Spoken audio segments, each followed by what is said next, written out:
A los chicos que se suman post caso clínico Me apago yo. y le damos nomás, pues, doc. Ya.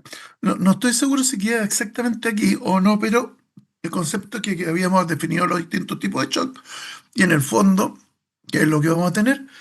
Yo no lo voy a leer toda esta diapositiva, pero el concepto es que vamos a tener signos de hipoperfusión, de hipotensión, la mayoría de las veces, y signos de hipoperfusión, o sea, menos llegada de sangre a los tejidos.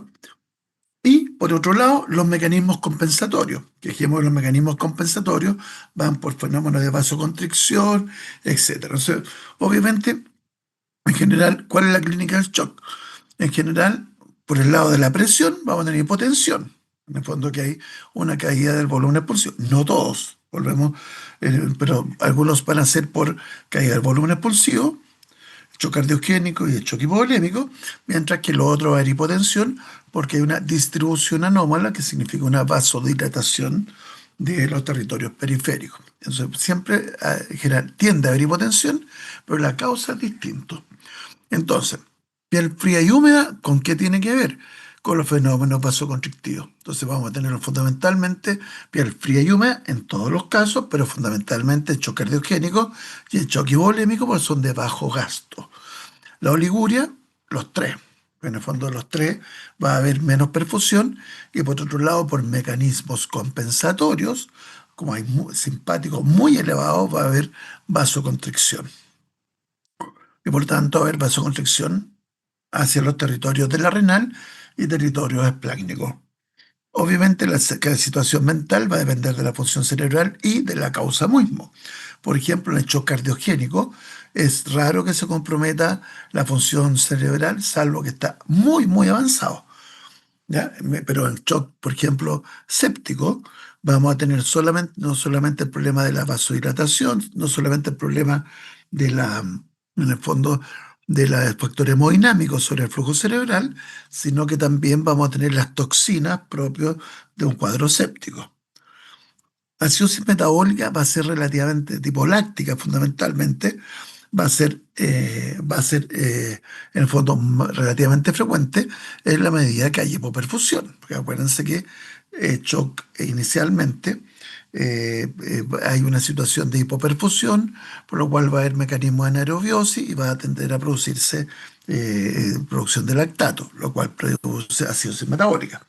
Mientras el hígado funcione bien, el lactato es procesado y no se expresa como tal, pero si hay además congestión hepática o insuficiencia hepática, vamos a tener esta acidosis metabólica. El examen físico podemos tener de todo, porque va a depender del shock mismo o de las causas del shock. Entonces, obviamente, por ejemplo, si nosotros vamos al cuello y encontramos regurgitación yugular, pulso pardo y tardo, soplos carotídeos, signos meninges, uno podría pensar, ojo, aquí hay regurgitación yugular, puede haber un componente cardiogénico.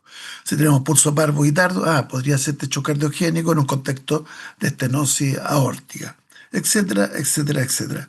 Por lo cual uno podría decir, puede fallar de todo, porque tenemos la causa y los efectos. Los efectos son hipoperfusión, por lo cual puede fallar cualquier tejido, cualquier órgano, y por otro lado, las causas también pueden ser muchas, que van desde hipovolemia a falla cardíaca como tal, o distribución, que haya una alteración de la distribución, y una variación del cardiogénico que es lo obstructivo, lo cual está en una diapositiva anterior. Lo mismo en la evaluación del laboratorio. Uno puede pedirlo buscando la causa o puede buscar el efecto. Y como tenemos que hay hipoperfusión, puede fallar cualquier órgano. Por lo cual también uno podría buscarlo, por un lado, pensando en la causa del shock o pensando en el fondo en el efecto del shock. Entonces uno puede decir, por ejemplo, el ecocardio. El ecocardio, por ejemplo, como lo tocamos en el seminario, uno podría decir ecocardio, ¿cuál es el rol del ecocardio en el shock? Uno podría decir, bueno, de acuerdo, ver si lo que inicia todo, en el fondo, es una falla cardíaca o al revés, una insuficiencia cardíaca o al revés. Puede ser que un shock séptico termine generando como efecto una falla cardíaca. ¿Por qué? Porque el shock séptico puede generar disfunción ventricular izquierda o disfunción cardíaca. Entonces, aquí uno puede pedir casi de todo. Ahora, hay que tener claro para qué uno lo pide, si para diagnosticar el shock o en el fondo para ver la gravedad del shock, la repercusión que tiene el shock en cada uno de los distintos órganos. Acuérdense que aquí en el shock no hay ningún órgano que lo pase bien, están todos los órganos pasándolo mal, pero se está en el fondo tratando de que lo pase menos mal corazón y cerebro. Esa es como la regla general. Ahora, vamos a ver con un poquito más de detalle los tipos de shock: shock hipovolémico, shock cardiogénico y shock escéptico, y vamos a tratar de caracterizarlo. En el choque hipovolémico, la característica más importante es que hay una disminución del volumen circulante en relación a la capacidad muscular. Hay una disminución de la presión de Jenner, en otras palabras. Es lo que hablamos cuando hablamos un poco de hemodinamia. Hay alteración dentro del volumen, en el fondo, estresado, o sea, el volumen que es capaz de generar presión hidrostática. Entonces, al disminuir esta, en el fondo, precarga del ventrículo, porque eso al final es lo que nos interesa, disminuye el volumen expulsivo y hay caída del gasto cardíaco. Entonces, se dan cuenta de una característica del choque hipovolémico, es que hay caída del gasto cardíaco, pero ojo, porque la precarga está disminuida. Ahora, ¿por qué está disminuida la precarga? Porque hay una hemorragia, podría ser un trauma o una hemorragia alta o cualquier hemorragia, pero también hay causas no hemorrágicas, en el fondo que tienen que ver con disminución de la volemia, pero no por, en el fondo, hemorragia, no por pérdida de sangre.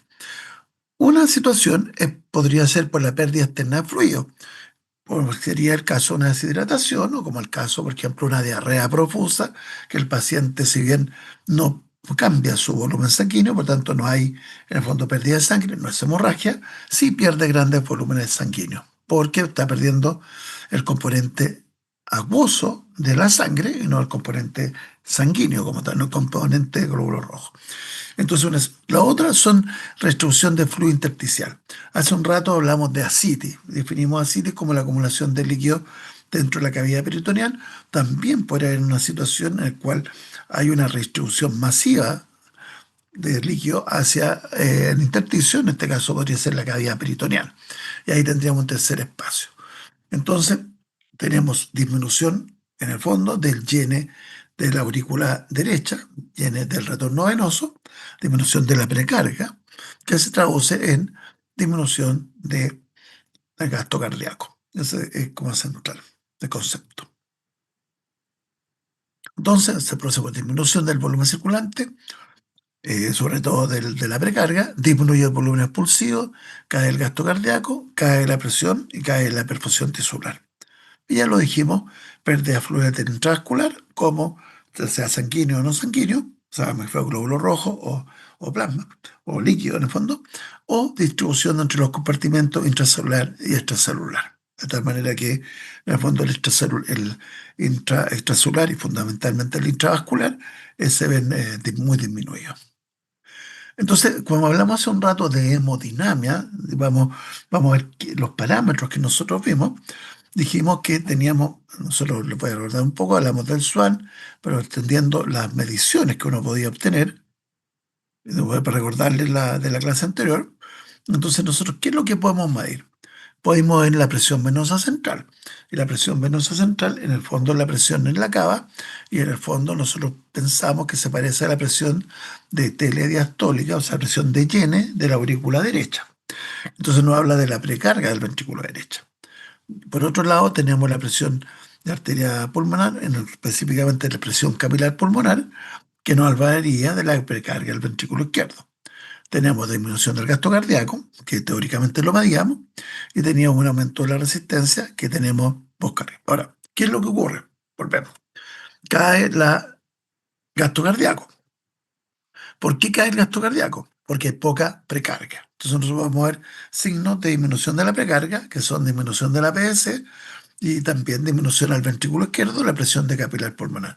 Volvemos, esto no se mide rutinariamente, pero eso es lo que ocurre. Como hay disminución del gasto cardíaco, producto de las caídas de las precargas, se produce compensatoriamente por aumento, por la actividad del simpático, aumento de resistencia vascular sistémica. Por otro lado, también se activa, volvemos, el sistema renina-angiotensina-aldosterona, pero eso no lo vemos inmediatamente, lo cual busca aumentar la precarga. porque retiene sodio, aumenta la volemia. Y lo mismo ocurriría un poco con el ADH, con el sistema renina-angiotensina, o sea, con la renina-angiotensina, la renina vasopresina, perdón, con el sistema ADH. ¿Ya? Entonces, eso es lo que uno vería. Disminución de la PC, disminución del gasto cardíaco, aumento de resistencia. En la práctica, en la clínica, ¿qué veríamos? Un paciente hipotenso, pero que tiene una vasoconstricción muy intensa en territorio periférico, con disminución del llene ventricular, o sea, con las yugulares planas, yugulares que están flaquitas, porque eso nos traduce la precarga, o con un pulmón, en el fondo, sin congestión. Eso nos hablaría, en el fondo, disminución de la precarga. Ese sería el shock hipovolémico. El shock cardiogénico, como lo dice su nombre, aquí hay una falla sistólica del ventricular izquierdo, la mayoría de las veces. El shock cardiogénico de tipo obstructivo, hay una alteración del llene. Pero las dos traducen lo mismo. ¿Qué es lo que es lo mismo? Es disminución del gasto cardíaco, igual que el shock hipovolémico. Pero aquí, ¿cómo va a estar la precarga? Si tenemos un trastorno del llene, en el fondo como un obstructivo que impide que se llene el ventrículo, vamos a tener precarga aumentada. Si tengo una disfunción del ventrículo izquierdo, también voy a tener una precarga aumentada. Por lo tanto, el shock cardiogénico, la gran diferencia que tenemos en el shock hipovolémico no es la caída del gasto, porque en los dos cae el gasto. El problema va a ser fundamentalmente en la precarga. Ahora, el shock cardiogénico tiene una altísima mortalidad. ¿Por qué? Porque cuando tenemos shock distributivo y shock hipovolémico, el mecanismo compensador es aumentar el gasto cardíaco. Si aquí lo que está fallando es el corazón, resulta que el mecanismo compensador de todos los shocks, que es el corazón, se ve alterado. Por lo cual, obviamente, es un shock donde no hay, en el fondo, mucha compensación de los otros. No digo que no haya, pero en el fondo son compensaciones mucho menos potentes que en el caso del séptico o en el caso del hipovolémico, porque falla uno de los principales mecanismos para aumentar el gasto cardíaco. Entonces, ¿por qué puede ser que esta función sistólica disminuya? Porque hay daño miopático, o sea, el músculo está fallando, arritmia, porque hay daños mecánicos, por ejemplo, efectos valvulares, efectos septales, o obstructivos, o sea, algo que impida que se llene el ventrículo, ¿ya? Como una pericarditis, etcétera. Entonces, entonces, no es que falle la bomba, sino que no se llena el ventrículo como corresponde. Entonces, ¿qué es lo que vamos a tener? Vamos a tener por un lado gasto cardíaco disminuido, la precarga va a estar aumentada porque el corazón no está respondiendo a este aumento de la precarga. No está siendo capaz de bombear lo que le está llenando, lo que está llegando, y si aumenta la precarga, va a aumentar hasta en la medida que el ventrículo izquierdo no es capaz de seguir aumentando el volumen expulsivo. Por lo tanto, si la falla está en el volumen expulsivo, va a terminar aumentando la precarga por ley de Starling, va a aumentar transitoriamente quizás el volumen expulsivo, pero llega un momento que no va a poder aumentar más. Y pese a estar en la volemia normal, el paciente se va a ver en el fondo con presiones pulmonares aumentadas. Por lo tanto, va a tener EPA, eso es hacia atrás del ventrículo izquierdo, pero hacia adelante, como está el paciente con bajo gasto, va a tener vasoconstricción. Ahora uno podría decir, bueno, y en el shock obstructivo, lo mismo. Pues en el fondo vamos a tener algo que impide que se llene, va a aumentar las presiones de llene, y hacia adelante, como no se está llenando bien, vamos a tener una caída en el volumen expulsivo. Y al tener una caída de volumen expulsivo, vamos a tener hipotensión, y al tener hipotensión, vamos a tener vasoconstricción.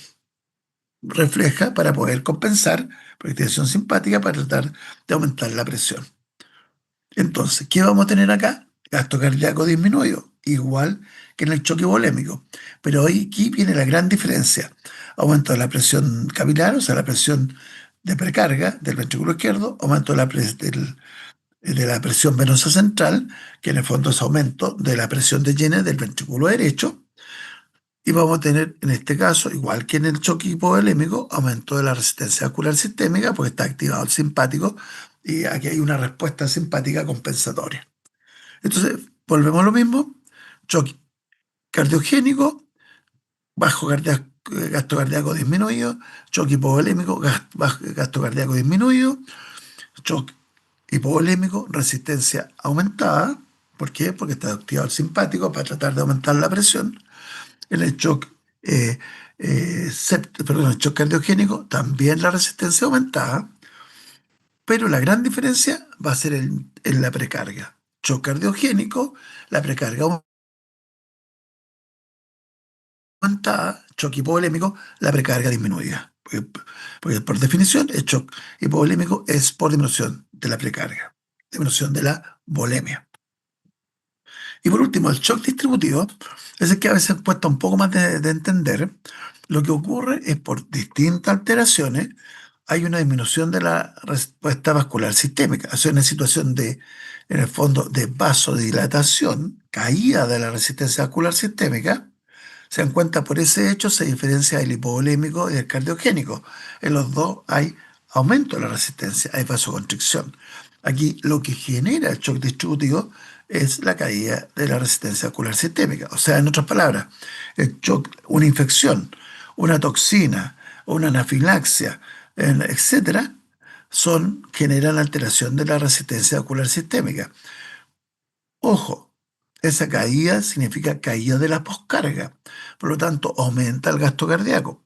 Pero ¿cuál es el problema? Que el aumento del gasto cardíaco no es suficiente para compensar la caída de la resistencia ocular sistémica. Por lo tanto, la presión cae. Y al caer la presión, obviamente tenemos hipoperfusión. Hipoperfusión cerebral, etcétera. Porque necesitamos presión para que los órganos se perfundan. A uno diría, bueno, de acuerdo, pero si hay vasodilatación, uno podría decir, bueno, pero entonces la perfusión mejora. Pero el problema es que los que se vasodilatan no son zonas de perfusión. O sea, de hecho, se habla muchas veces que se producen fístulas arteriovenosas que impiden, que impiden que pase la sangre por la microcirculación, sino que pasa de una arteriola directamente a una vénula y no pasa por capilares. Y acuérdense que los tejidos, para que lleve la perfusión, llegue el oxígeno y lleguen en el fondo los distintos elementos, glucosa, etcétera, se necesita que haya perfusión, o sea, se necesita que pase por capilares. Si pasa directamente una arteria a una vénula, la resistencia cae, sí, puede caer la resistencia, sobre todo si están vasodilatados, pero no hay perfusión. Ese es el concepto, como concepto fundamental acá, ¿ya? Entonces, ¿qué ocurre acá? Existe, voy a partir por esta parte aquí, existe una disminución virtual del volumen por un aumento del continente en realidad. Hay un aumento del continente, hay una vasodilatación, se produce menos volumen estresado, menos llene, pero al mismo tiempo eso ocurre porque hay una caída en el fondo en la resistencia periférica. Y ese es el concepto importante. Entonces, el volumen está normal, pero se ve como hipovolémico el paciente. ¿Por qué se ve como hipovolémico? Porque el continente ha disminuido, se ha vasodilatado. Entonces queda más corto el volumen. Entonces nosotros vamos a ver, y esta es la gran diferencia, el shock destructivo, caída de la resistencia ocular sistémica con aumento del gasto cardíaco. Inicialmente, la precarga va a estar disminuida. ¿Por qué va a estar disminuida? Porque esta vasodilatación hace de que la cantidad de volemia para mantener una presión suficiente tiene que aumentar. Entonces, tiene volumen normal, volemia normal, pero en la práctica ese volumen no se expresa como presión producto de que el continente aumentó de tamaño. Entonces, ¿qué es lo que veríamos en un shock séptico o shock distributivo? Más que séptico es uno de los más famosos, pero el shock anafiláctico, etcétera, es disminución de la resistencia vascular sistémica. Eso lo diferencia de los otros dos. Disminución de las precargas del ventrículo derecho y ventrículo izquierdo, que eso lo comparte con el shock hipovolémico, con el shock hipovolémico, pero aquí volvemos, es con un volumen normal, pero con menor presión, Y tenemos un aumento del gasto cardíaco que también eso es propio del shock distributivo, porque el shock cardiogénico tiene un aumento, el shock hipercardiogénico y el shock hipovolémico tienen disminución del gasto cardíaco. Y eso es lo que está graficado aquí, una diapositiva muy antigua del UpToDate, para los que no lo conocían, y que está expresado como precarga, inotropismo sería esto, y en el fondo poscarga. Entonces, ¿cómo vemos la precarga? Con las presiones de Yene, como vemos en la función de bomba por el gasto cardíaco, y esto sería el afterload, que es la poscarga que está representada por, en el fondo, la resistencia ocular sistémica. Esta es la perfusión tisular, que aquí aparece, se dan cuenta como uno, el distributivo como aumentado, pero tiene que ir esto por una disfunción celular que yo no voy a tocar, pero tiene que ver con la extracción de oxígeno. ¿Ya? Aquí la extracción de oxígeno está disminuida, ¿ya? Por eso aumenta la saturación. Tiene que ver con un problema celular. Por lo tanto, en el fondo aquí hay menor aprovechamiento del oxígeno que llega. Entonces, las precargas, hipovolémico por definición, tiene que estar disminuido. Como hay disminución de la precarga, hay disminución del gasto cardíaco y compensatoriamente hay aumento de la poscarga. Entonces, lo voy a saltar esta parte de aquí de la sangre de perfusión tisular porque es difícil de explicar y como no le expliqué lo que es la extracción de oxígeno, no tiene sentido que lo veamos. Shock cardiogénico, fíjense que aquí comparte la caída del gasto cardíaco, pero aquí la precarga está aumentada. ¿Por qué está aumentada? Porque el corazón cuando falla produce aumento de la precarga. Y la resistencia está aumentada porque obviamente son mecanismos de compensación a esta caída del gasto cardíaco. El shock distributivo lo que lo origina es al revés, la caída de la resistencia vascular sistémica. La aparición de estos chant, eso hace que caiga la presión. Al caer la presión, obviamente uno trata de vasocontraerse, pero no se logra porque el daño original está aquí en la caída. ¿Cómo va a estar inicialmente la precarga? Disminuida, pero ¿por qué? ¿Por volemia? No, está disminuida porque hay una disminución del volumen estresado, por lo cual vamos a ver que tiene un componente inicialmente de disminución de la precarga, pero puede estar también normal dependiendo del tiempo. Y vamos a tener gasto cardíaco aumentado porque hay una caída de la resistencia. Entonces, el gasto cardíaco inicialmente puede estar disminuido mientras obviamente hay una precarga más baja, pero el gasto cardíaco va a tender a estar aumentado. Y eso, yo sé que este poquitito sin el estar, al estar en el fondo previamente con la clase, uno como se enchufa y obviamente puede costar entenderlo, pero en el fondo si ven la clase en continuidad pues, pueden entenderlo mejor. Pero en el fondo, si tienen un paciente que tiene hipotensión, ¿qué es lo que vamos a ver inicialmente? Ir a ver las yugulares. Si tiene yugulares ingurgitadas, usted pues, busca signos cardiogénicos y dice, nada, lo que está fallando es el cardiogénico. Si tenemos un paciente hipotenso con signos de hipoperfusión y resulta que está con las yugulares planas, uno podría llegar y decir, digo, las yugulares por una forma de aproximarse en clínica, puede ser hipovolémico o puede ser distributivo. Si lo vemos relativamente calentito al paciente, en términos de que en el fondo está vasodilatado, uno puede decir, esto va por el lado séptico. Si nosotros lo vemos bien vasocontraído, y las yugulares planas, uno puede decir, y buscamos hemorragia, obviamente podemos plantear lo que va por el lado hipovolémico. Y eso es un poco el resumen de acá. Y obviamente uno cuando lo ve en clínica, uno puede sospecharlo y obviamente no es tan... a ver, si bien no existe una exactitud grande con la parte clínica, uno igual puede en el fondo obtener algún grado de aproximación. Y teniendo grado de aproximación, uno ya sabe más o menos lo que tiene que hacer. Si nosotros pensamos que tiene un choque hipovolémico, es reponer la volemia. Si pensamos que un shock cardiogénico, ahí se nos complica, porque ¿cómo ayudamos al corazón? Si ya está infartado, se nos complica, ¿se dan cuenta?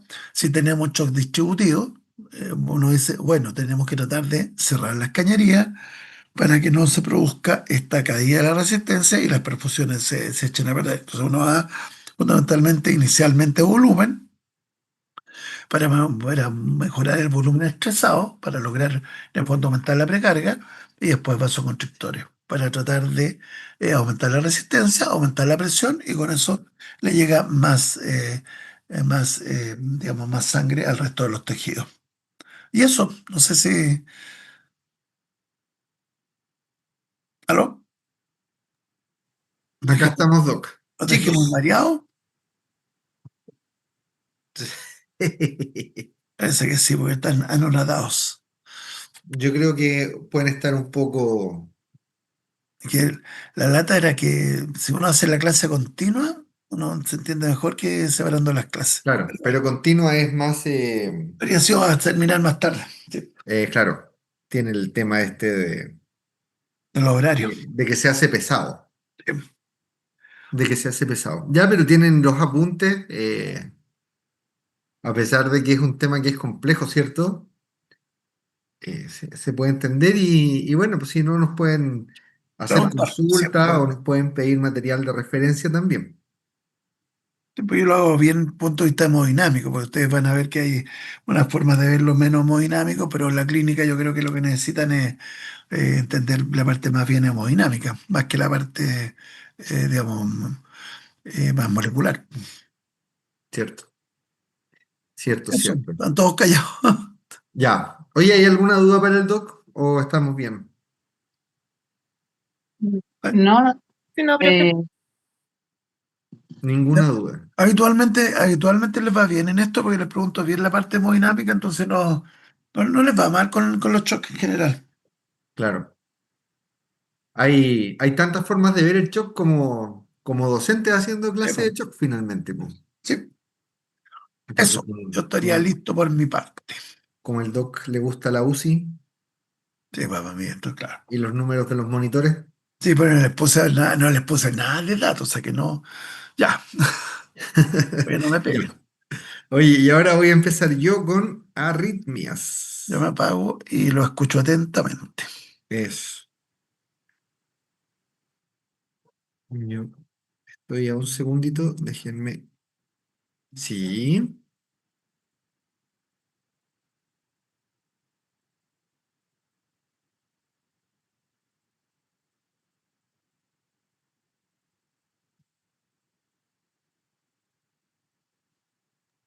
¿Cómo así? resto.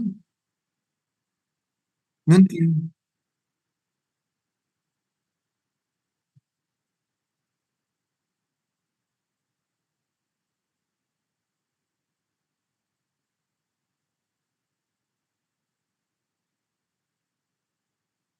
En el que peor les va. Pucha, no sé, es que yo creo que eso cambia de año a año, cambia según los profes.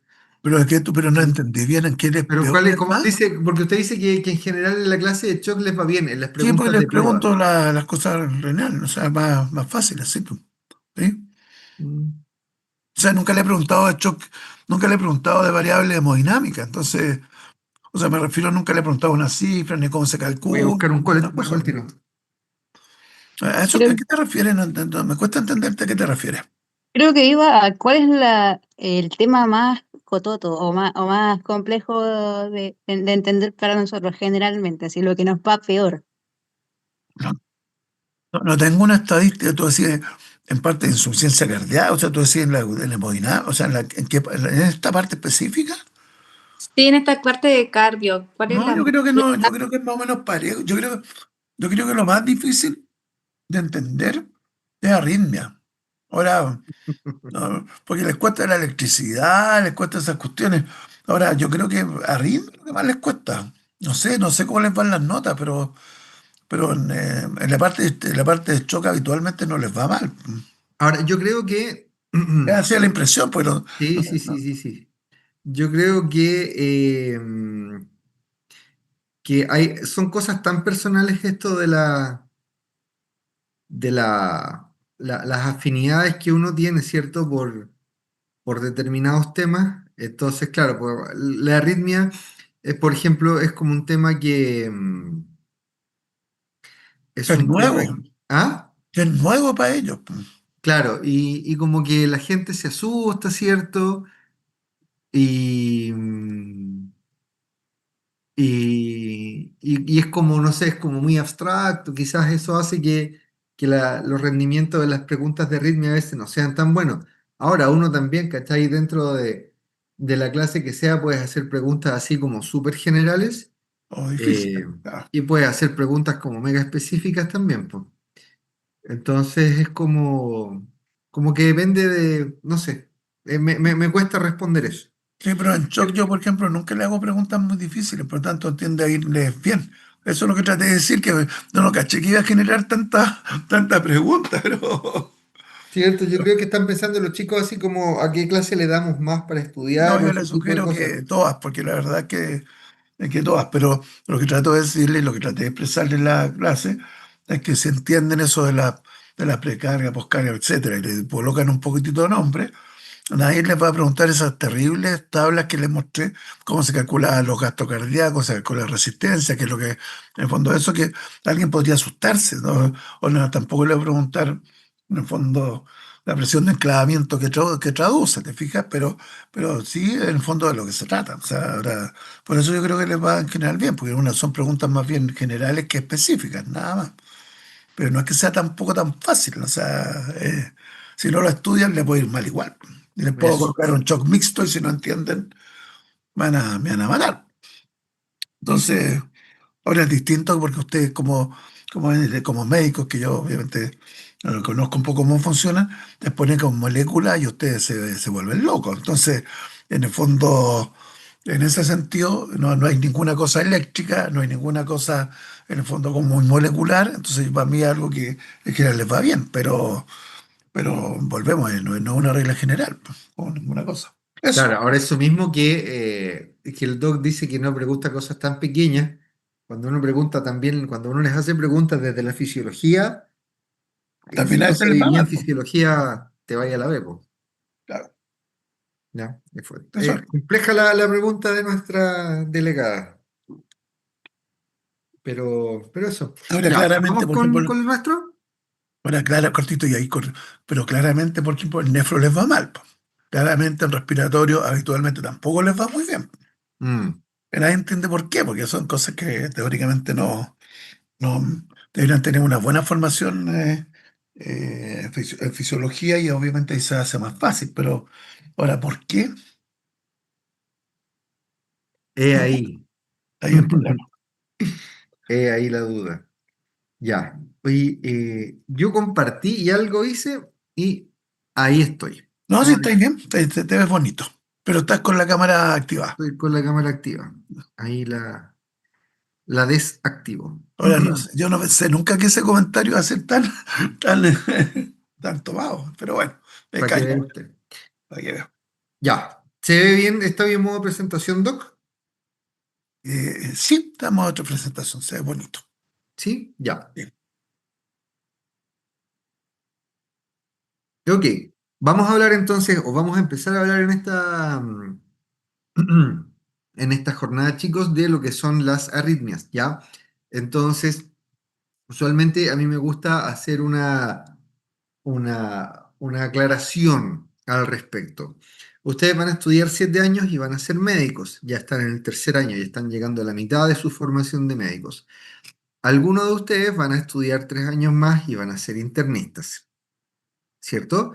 Ese es como el camino clásico. Ahora hay becas mixtas y todo. Pero el camino suele ser ese, o antiguamente era el camino clásico. Aquellas personas que les gusta el corazón estudian 2 años más y son cardiólogos, ¿cierto? Ya vamos en 12 años de estudio. Algunos cardiólogos estudian un par de años más y se vuelven arritmólogos, ¿ok? Entonces, lo que les quiero decir es que el nivel de la cantidad de conocimiento y el nivel de profundidad y la complejidad que esto puede tener es altísimo, ¿ok? Y esto es para que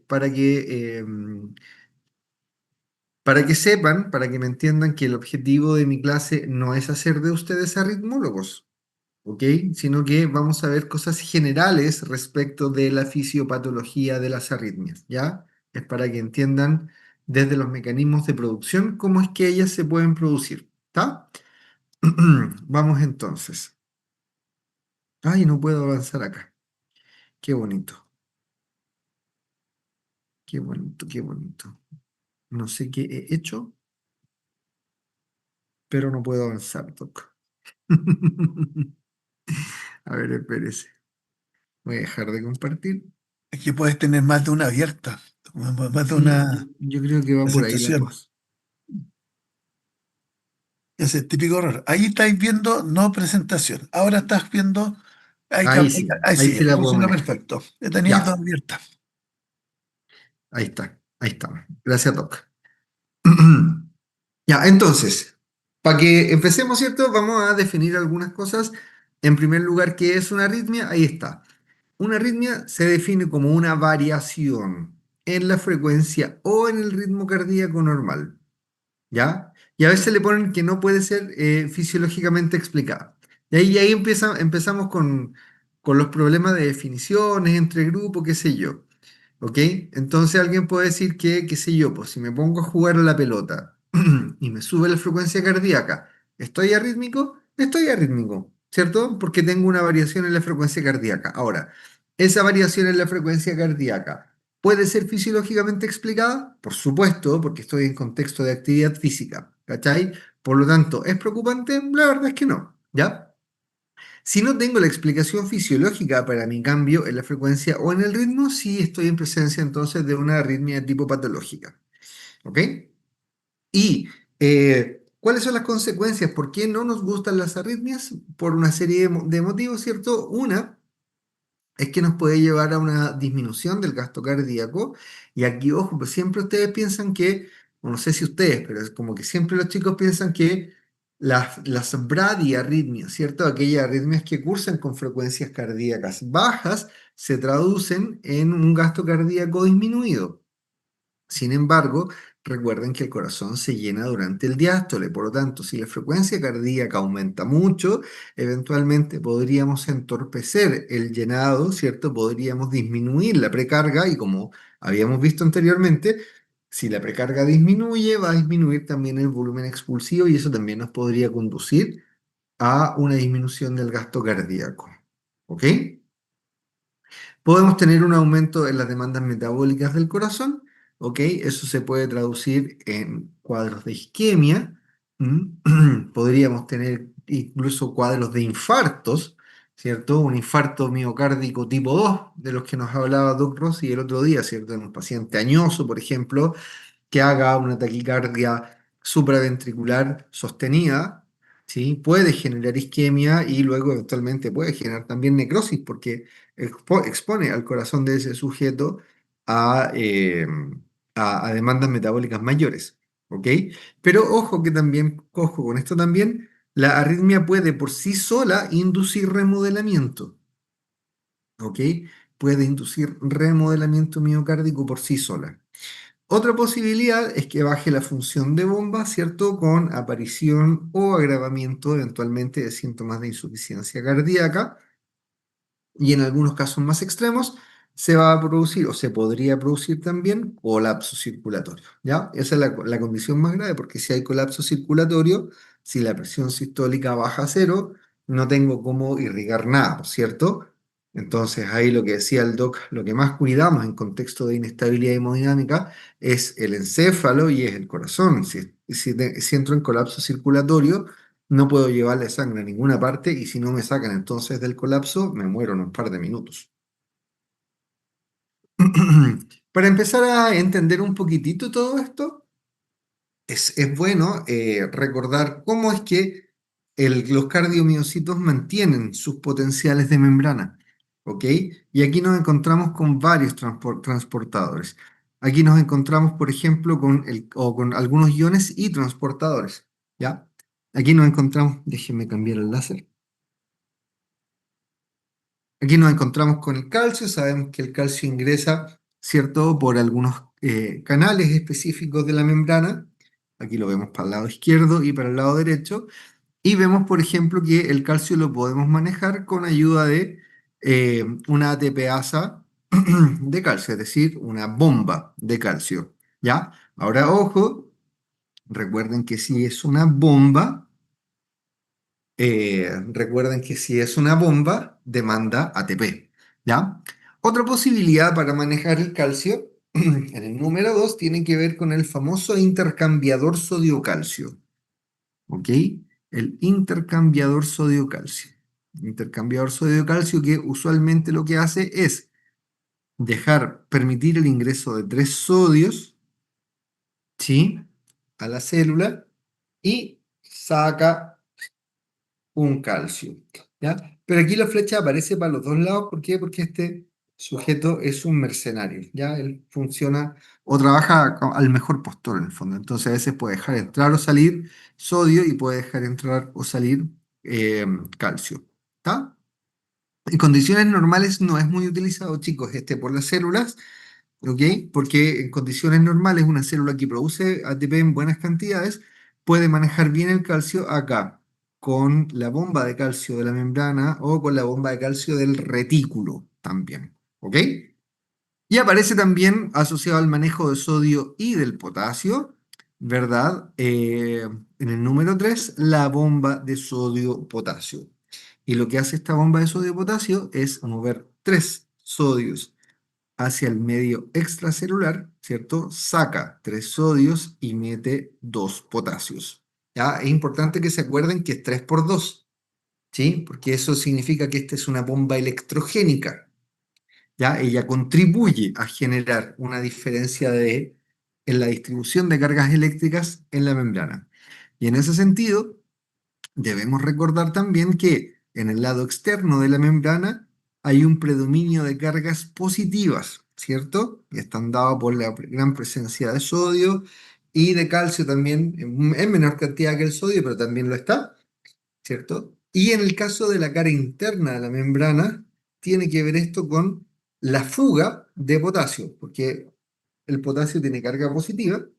Sin embargo, como hay canales de potasio que están siempre abiertos, hay canales constitutivos de potasio que se llaman, el potasio está constantemente fugándose y esa pérdida, ¿cierto?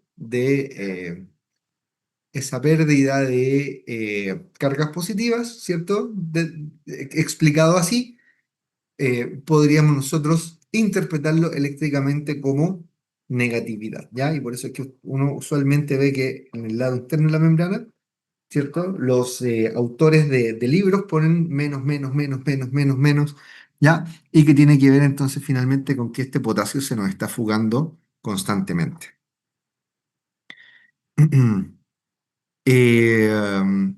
Entonces, cuando vamos a ver la forma que tienen los potenciales de acción en el corazón, vamos a encontrarnos con 2 tipos de células, ¿cierto? Eso ustedes se saben. ¿Se acuerdan estas cosas o no se acuerdan estas cosas? ¿Se acuerdan de las fibras rápidas y las fibras lentas? Eso con Gallardo lo tienen que haber visto, ¿cierto? Qué maravilloso. Ya, las fibras rápidas y las fibras lentas tienen que ver en el fondo con la pendiente de la fase cero, acá. Y una de las fibras lentas, es la que nos encontramos en el nódulo sinusal. ¿Ya? Como ustedes saben, estos son cardiomiocitos, pero son cardiomiocitos que no están especializados en generar fuerza. Estos son cardiomiocitos que están especializados en generar potenciales de acción. ¿Ok? Entonces aquí uno le dice que en el nódulo sinusal hay actividad de marcapasos y que de hecho el nódulo sinusal es el marcapasos más importante del corazón. ¿Ya? Aquí nos encontramos entonces con una fase 0, una fase de despolarización, luego viene acá una fase 3, ¿cierto? Llegamos hasta aquí bien abajo, este punto se conoce como el potencial diastólico máximo, y luego comienza a subir, ¿cierto? En la fase 4, ¿ya? Hasta que llegamos nuevamente al potencial umbral, y en ese potencial umbral rápidamente se nos abren algunos canales que en este caso son conductancias o canales de calcio, ¿ok? Cosas importantes destacar acá es que, por ejemplo, en el nódulo sinusal, nosotros no nos encontramos con un potencial de membrana en reposo. Es decir, a ver, déjenme ver si lo puedo dibujar. En los potenciales de acción de las neuronas, cuando los dibujábamos, ¿cierto? Cuando uno clásicamente los dibuja, cuando termina el potencial de acción queda como así, ¿o no? La línea, ¿cierto? El gráfico de la diferencia de potencial de membrana. Entonces, uno dice que si la neurona no recibe un nuevo estímulo, ¿cierto? No debiésemos nosotros tener cambio en ese potencial de membrana. Eso no existe en el corazón, ¿ok? Eso quiere decir que cuando llegamos acá al final de la fase 3, al potencial diastólico máximo, la fase 4 tiene una cierta pendiente, no es plana la fase 4.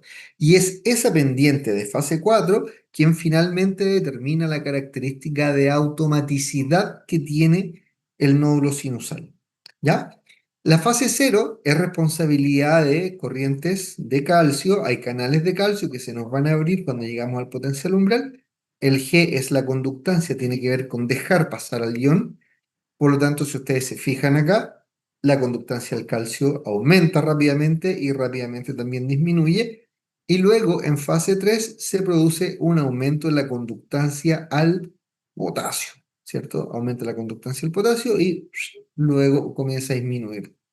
Cuando llegamos aquí al final de fase 3, se nos activan unos canales de sodio, que son los canales Fanny, y como se abren estos canales cuando la célula está hiperpolarizada, el sodio empieza a entrar, ¿sí? Y entonces la membrana se nos empieza a despolarizar, ¿sí? Hasta que de nuevo llegamos al potencial umbral y masivamente se nos abren los canales lentos de calcio, aumenta la conductancia del calcio y se genera entonces un nuevo potencial de acción. ¿Ok? La frecuencia de descarga en este nódulo sinusal depende entonces del potencial diastólico máximo, que era el punto más bajo donde llegaba la fibra al final de la fase 3. ¿Ok? Va a depender del potencial umbral, porque a ese potencial umbral se nos van a abrir automáticamente los canales de calcio, los canales lentos de calcio, estos que están acá, los IKL, ¿ok? Son los más importantes. Y va a depender, y esto es bastante importante también, de la pendiente que tengamos en fase 4, ¿ya? Entonces, esto es importante porque el sistema nervioso autónomo, en sus dos ramas, simpática y parasimpática, modifica la pendiente de la fase 4, ¿ya? En el caso del sistema nervioso parasimpático, debemos recordar que el neurotransmisor es acetilcolina, ¿ok? Que actúa sobre un receptor de tipo colinérgico del subtipo muscarínico M2, ¿ya? Y el efecto que vamos a tener acá es que aumenta la conductancia del potasio y disminuye la actividad de los canales lentos de calcio y de los canales Fanny. Entonces eso hace que la curva 4 se acueste un poquitito, que disminuya la pendiente y luego se acueste un poquitito también la fase 0 la fase 0 del potencial de acción. ¿Ok? Por su lado, el sistema nervioso simpático, a través de la norepinefrina, interactuando sobre sus receptores beta 1, lo que hace es aumentar la conductancia de los IKL, los canales lentos de calcio, y de los Fanny, ¿ya? De los canales Fanny. Lo mismo que yo les dije, aquí está en un dibujito, en un gráfico. Aquí vemos en color negro la condición basal, ¿ok? Y aquí vemos el efecto que tiene el sistema nervioso simpático. Fíjense cómo la pendiente de la fase 4 es mayor, está más paradita esa fase 4, ¿sí? Cuando se activen, entonces rápidamente, ¿cierto? O más que rápidamente, a consecuencia del aumento de la pendiente de la fase 4, llegamos antes, ¿ok? Al potencial umbral. Y luego, en el siguiente ciclo, con una fase 4 más empinada, vamos a llegar antes al potencial umbral. Lo que quiere decir finalmente que en un cierto periodo de tiempo vamos a tener más potenciales de acción en el nódulo sinusal. Y como cada potencial de acción en el nódulo sinusal se traduce en un latido cardíaco, o se debiese traducir en un latido cardíaco, ¿ya? Ahí entendemos por qué el sistema nervioso simpático entonces aumenta la frecuencia cardíaca. Tiene este efecto cronotropo positivo. Y si vamos para el otro lado, ya el sistema nervioso parasimpático, ¿cierto? A través del nervio vago, secretando acetilcolina, lo que hace es que en la fase 4, aquí se nota muy bien cómo lo hicieron, ¿ok?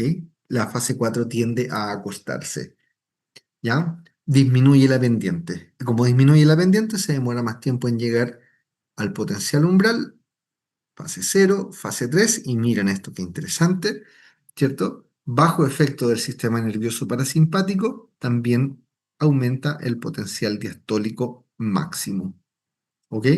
Por tanto, otro fenómeno que me permite entender por qué disminuye la frecuencia cardíaca en ese contexto. Ya, este mono está un poco asustador. No quiero que se me asusten con esto, ¿sí? Eh, pero les voy a explicar algunas cosas asociadas a esta figura. ¿Por qué? Porque esta figura hablaba de arritmias asociadas al manejo de calcio. Y la verdad es que el calcio y el manejo del calcio es súper importante en el cardiomiocito desde lo fisiológico, pero también desde lo fisiopatológico para entender algunos fenómenos arritmogénicos. ¿Ok? Entonces, aquí me ponen un receptor beta 1, ¿cierto? Un beta 1 adrenergic receptor, ¿sí? Llega su ligando, ¿cierto? Que va a ser la norepinefrina. Este receptor beta 1 está acoplado a una proteína GS, por lo tanto aumenta la actividad de una adenilato ciclasa. Y esta adenilato ciclasa finalmente lo que hace es eh, aumentar los niveles de AMP cíclico y finalmente se produce un aumento de la actividad de la proteína quinasa A. ¿Ya? ¿Qué hace la proteína quinasa A dentro del cardiomiocito? Hace varias cosas, ¿sí? Vemos acá que se producen fosforilaciones en los canales lentos de calcio, ¿ok? Vemos acá que la pKa, no muestran la pKa, pero bueno, indirectamente se los cuento yo. La pKa produce fosforilación del RIR2, que es el canal de calcio, y la pKa también, por ejemplo, genera fosforilación del fosfolamban, ¿ok? Que es una proteína que modula la función de cerca, ¿ok? También lo que hace la proteína quinasa A es fosforilar algunas proteínas que están asociadas a la actina y a la miosina dentro de los miofilamentos, ¿ok? Eso ayuda a explicar cómo se produce un aumento de la sensibilidad al calcio también, ¿ok? A consecuencia de la actividad adrenérgica y eso nos ayuda a entender un poquito también cómo aumenta la fuerza de contracción. ¿Ok? Y otra cosa que hace la proteína quinasa A, ¿cierto? Es aquí fosforilar algunos canales específicos de sodio, ¿cierto? De los NAB, 1.5 son como los más importantes ahí, y eventualmente también lo que va a, o sea, no eventualmente, lo va a hacer, ¿cierto? Eventualmente se va a producir en algún momento en la cascada abajo eh, proteína quinasa A genera fosforilación de esta proteína que está acá, que se llama fosfolemán. ¿Ok? Y esta fosfolemán, que es importante porque modula la actividad del intercambiador sodio-calcio. ¿Ok? También eventualmente, ay, dale con el eventualmente. También lo que va a ocurrir acá es que la proteína quinasa A va a generar fosforilación de canales de potasio, ¿ok? Y puede generar también acá, fíjense ustedes, fosforilación de algunas conexinas específicas en el corazón. ¿Y por qué yo les cuento todo esto? Pues esto ya se parece un poquito a lo que el Doc Rossi nos comentaba cuando hablábamos de contractilidad en la clase de insuficiencia cardíaca. Pero ¿por qué esto es importante para mí?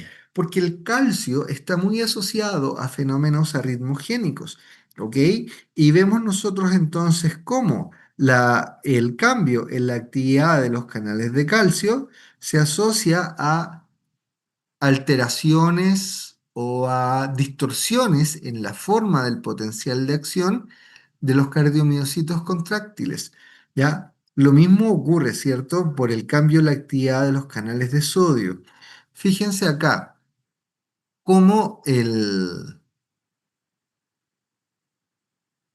aquí les dije yo que el fosfolemán modula al intercambiador sodio-calcio y me equivoqué, creo que así se los dije. Es la ATPasa de sodio y de calcio esta, ¿ya? Em, Pero, en fin, modificando la actividad de la ATPasa de sodio y de calcio, ¿ya? O con una modificación en la actividad por X motivo, que ya los vamos a ver, del cotransporta o del intercambiador, del cotransportador sodio-calcio, se pueden producir distorsiones en la forma del potencial de acción, ¿ok? En momentos distintos, ¿ya? Ahí vamos a ver que lo que son los postpotenciales tempranos y los postpotenciales tardíos, ¿ya? Cambios en la actividad de los canales de potasio, ¿ya? También se asocian a cambios en las propiedades eléctricas del corazón, favoreciendo las reentradas, lo mismo lo que tiene que ver con cambio en la fosforilación de la conexina 43, ¿ya? Entonces, esta diapo, insisto, eh, yo entiendo que puede ser un poco así como asustadora, sin embargo, la pongo porque harto vamos a hablar después de calcio y de alteraciones en los manejos iónicos para entender fenómenos arritmogénicos, ¿ya? Distinto de las fibras lentas es lo que ocurre con las fibras rápidas, ¿ok? Aquí estamos, quiero que veamos en primer lugar este gráfico, este potencial de acción que está en rojo, que corresponde a un miocito cardíaco, pero corresponde a un miocito cardíaco o a un cardiomiocito de los que hacen fuerza, ¿sí? De los que generan tensión. ¿Cuál es la principal diferencia que uno ve acá, además de la pendiente de la curva? Es que aparece esta fase de meseta, ¿cierto? Que está en la fase 2. Si vamos a hacer el correlato ahora con los iones que se nos están moviendo acá, vemos que en la fase 0 se nos activan los canales de sodio. ¿Ya? Ahí los más importantes son los NAF 1.5, son los más expresados en el corazón. Ya se nos activan masivamente y por eso es que la curva está bien paradita, porque se mete mucho sodio. Rápidamente se activan, rápidamente se inactivan, ¿cierto? Aquí empieza a aumentar la conductancia al potasio, eso determina la presencia de la fase 1, pero luego aquí ya en fase 2 se nos activaron los canales lentos de calcio, ¿ya? Esos canales lentos de calcio, no sé si lo dijo el doctor Rossi, sí, bueno, si lo dijo, lo repito, ¿ya? Esos canales lentos de calcio que son fundamentales para el fenómeno contráctil, no porque el calcio que entra por acá permita la interacción entre actina y miosina, sino que el calcio que entra por acá es muy poquitito, ¿ok? Es muy, un pichintuncito, un pichintún de calcio que entra por acá, pero ese pichintún de calcio que entra por acá estimula al receptor de rianodina, que es el canal de calcio del retículo, y este RIR, este receptor de rianodina, deja salir un montón de calcio hacia el citosol. Y es ese segundo calcio que yo les nombré el que finalmente permite el acoplamiento de actina y de miosina, ¿cierto? En biología molecular a ese fenómeno se le conoce como la liberación de calcio inducida por calcio. Los IKI le dejan entrar un poquitito y en respuesta el RIR suelta un montón de calcio, ¿ya? Y aquí están, pues. La actividad de los IKL determina finalmente esta parte de la curva, ¿ok? La fase 2. Luego se nos cierran los IKL y la conductancia al potasio sigue alta entonces, y eso determina la fase 3 del potencial de acción. Y después ya en fase 4 no aparece ahí, pero igual, ¿cierto? Tiene una pequeña curvita, tiene una pequeña pendiente esa fase 4. ¿Ya? Otra cosa relevante para que nos pongamos de acuerdo y recordemos algunas cosas que nos van a servir, tiene que ver con lo que son los periodos refractarios. ¿Ok? Y los periodos refractarios eran aquellos momentos en que una célula miocárdica no puede responder frente a otro estímulo, ¿cierto? Y en ese sentido nos encontramos nosotros con dos periodos refractarios. Existen los periodos refractarios o existe el periodo refractario absoluto y existe el periodo refractario relativo. ¿Ok?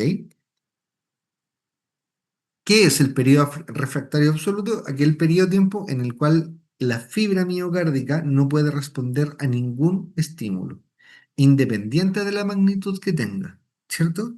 Le podríamos estar haciendo pasar la corriente de un desfibrilador, a esta célula en este momento y la célula no tiene capacidad de respuesta, ¿ya? Porque estamos en periodo refractario absoluto.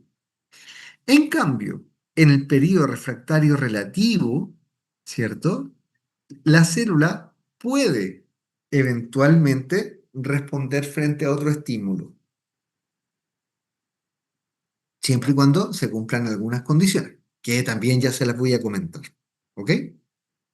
Entonces, ¿a cuál hay que tenerle susto acá? Al periodo refractario relativo, ¿cierto? Al periodo refractario relativo.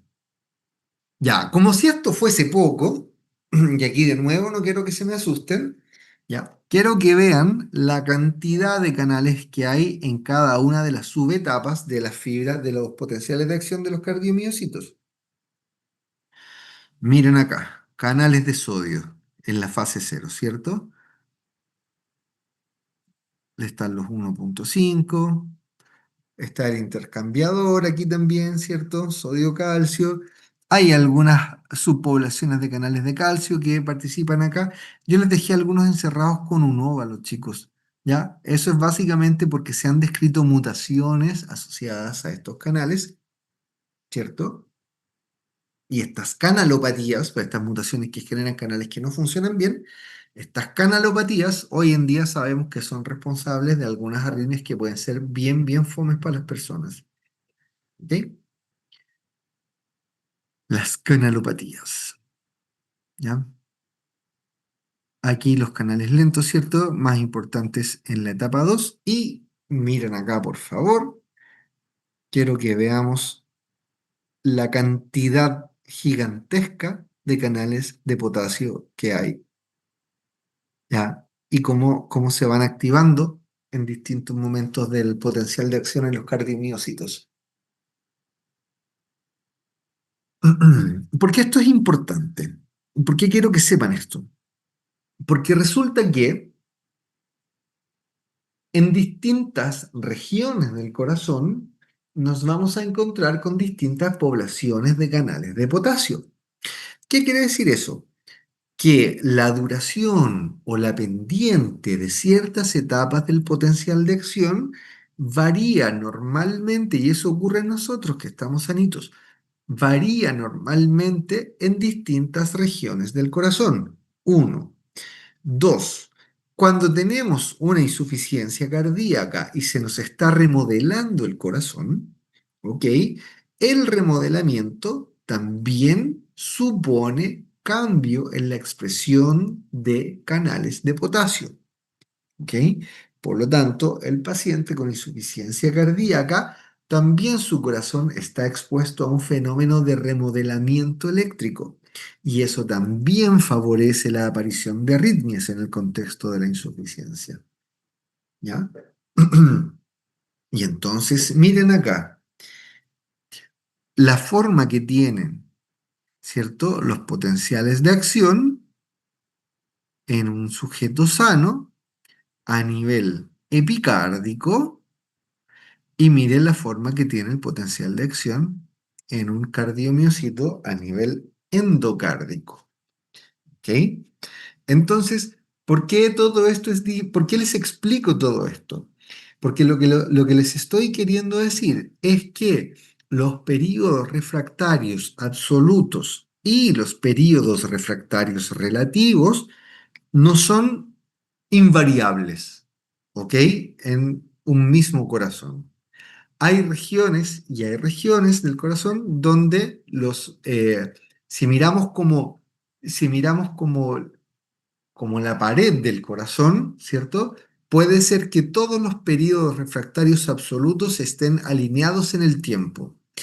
O puede ser que no, ¿sí? Y con los periodos refractarios relativos lo mismo. Puede ser que en algún momento, ¿cierto? En un pedacito de pared del corazón, todos los periodos refractarios relativos coincidan, ya que estén todos los cardiomiocitos en la misma etapa y por tanto estén todos en periodos refractarios relativos. Pero en el contexto de las hipertrofias miocárdicas, en el contexto de la insuficiencia cardíaca, ¿ok?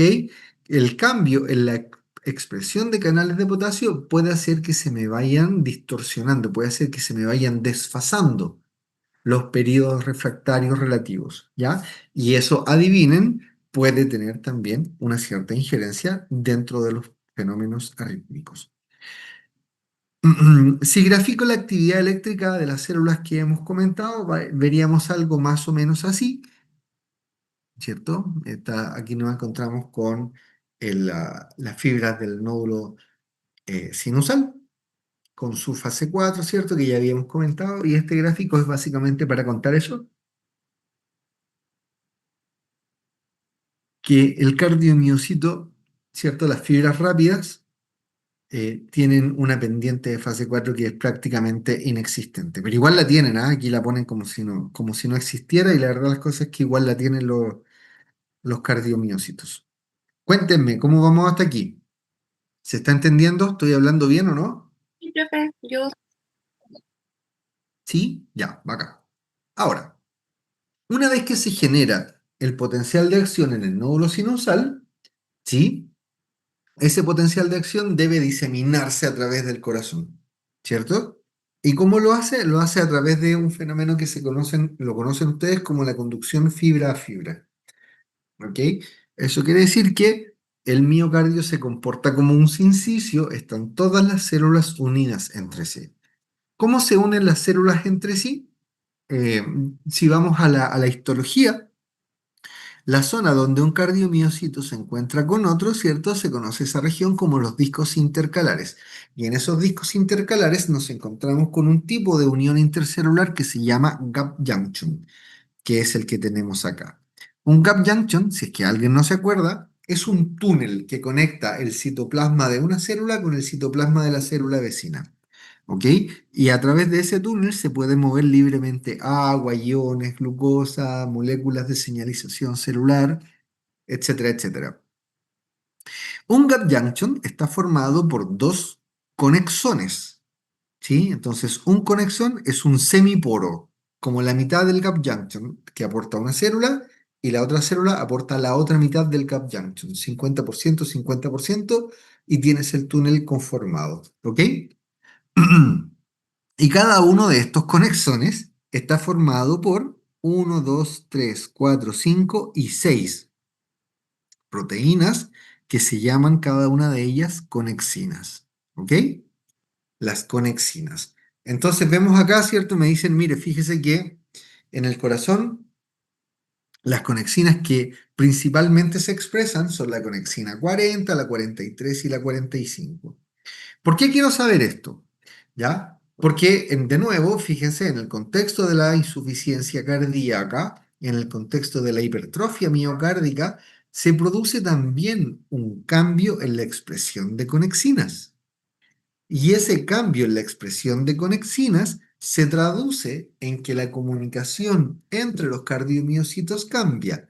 Es decir, puedo estar modificando la velocidad de conducción del impulso eléctrico a través del corazón.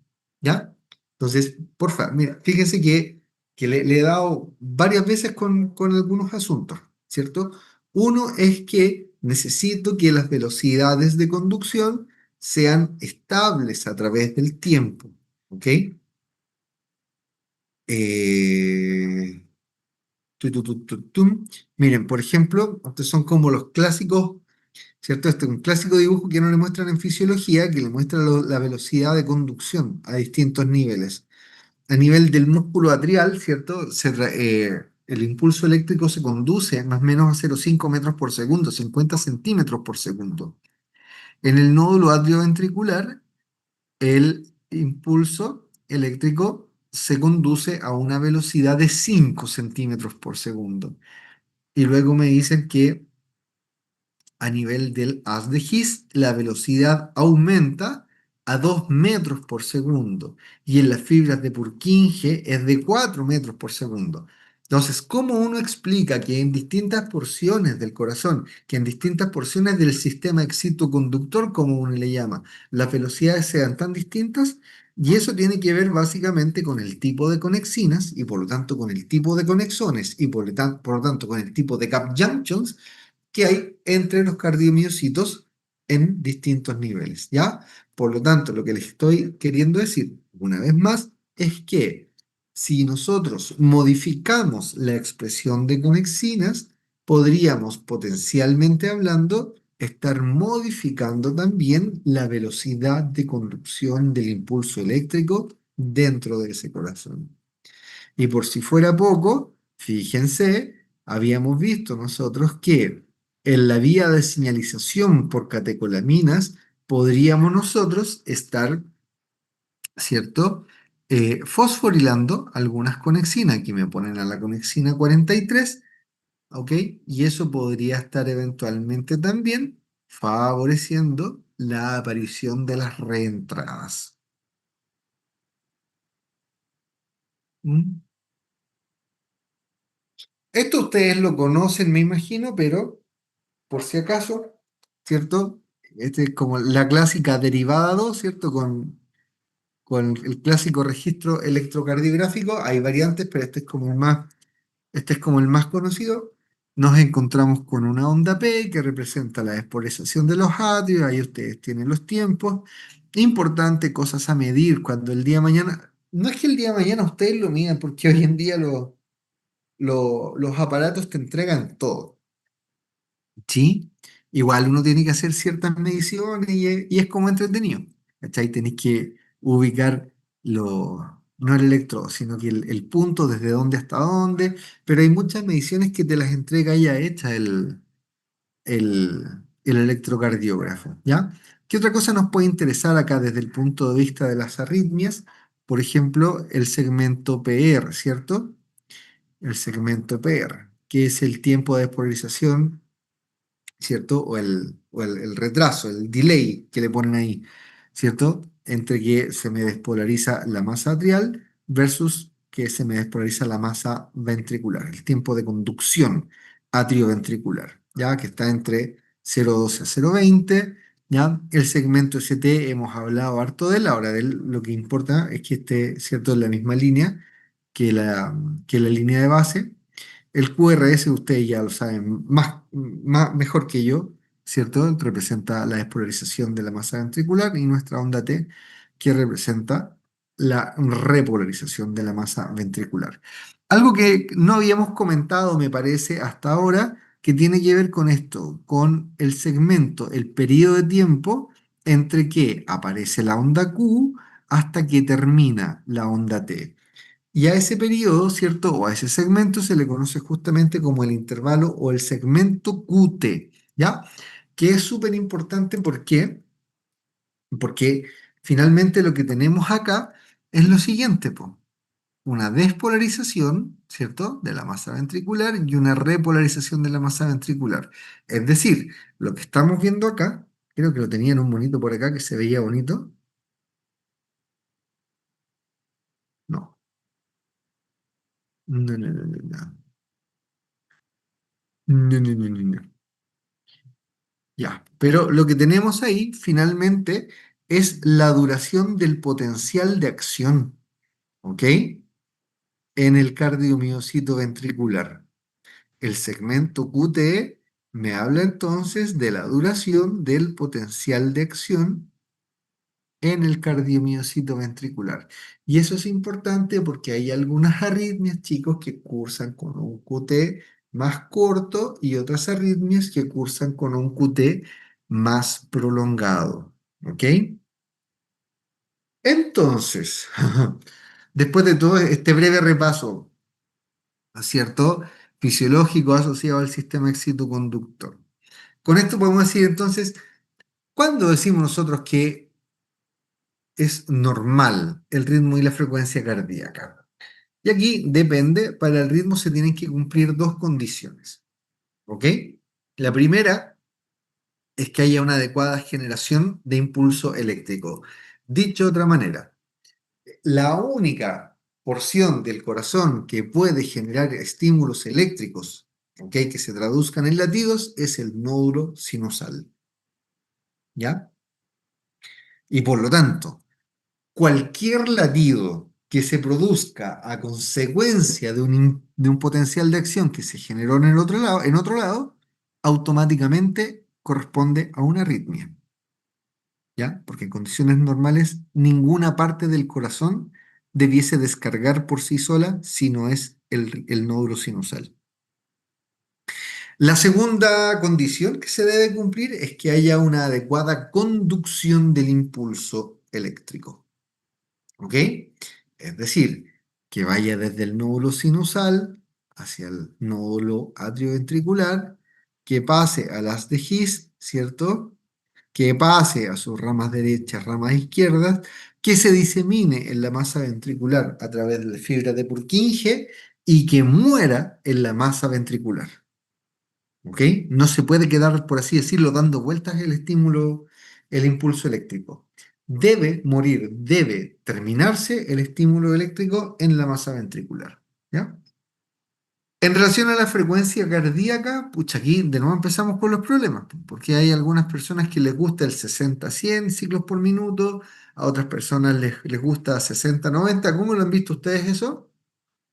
60-100.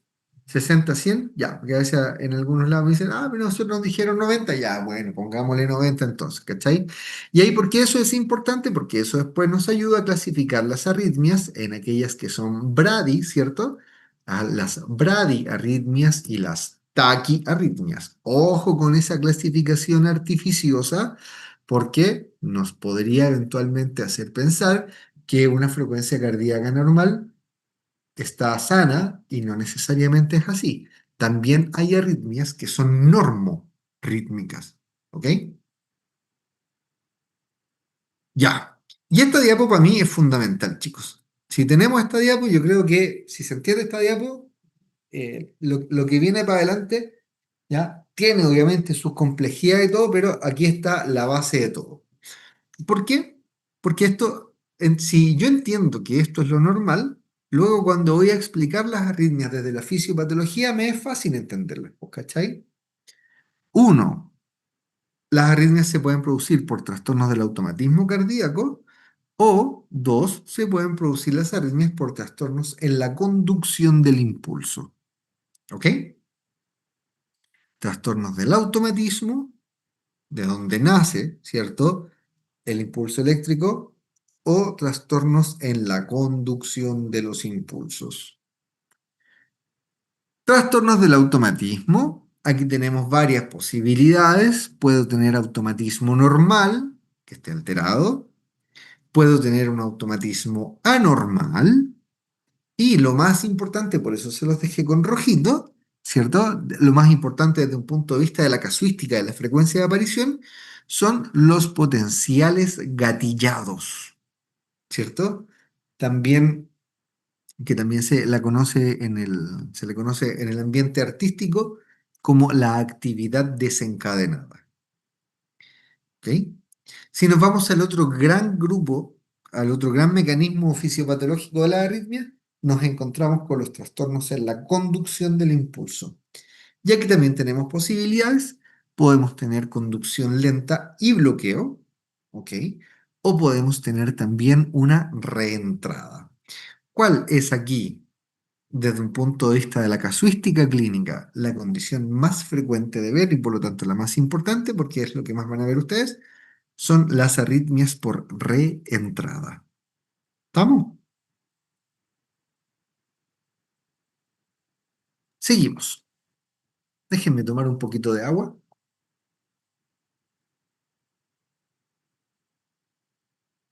Ahí estamos.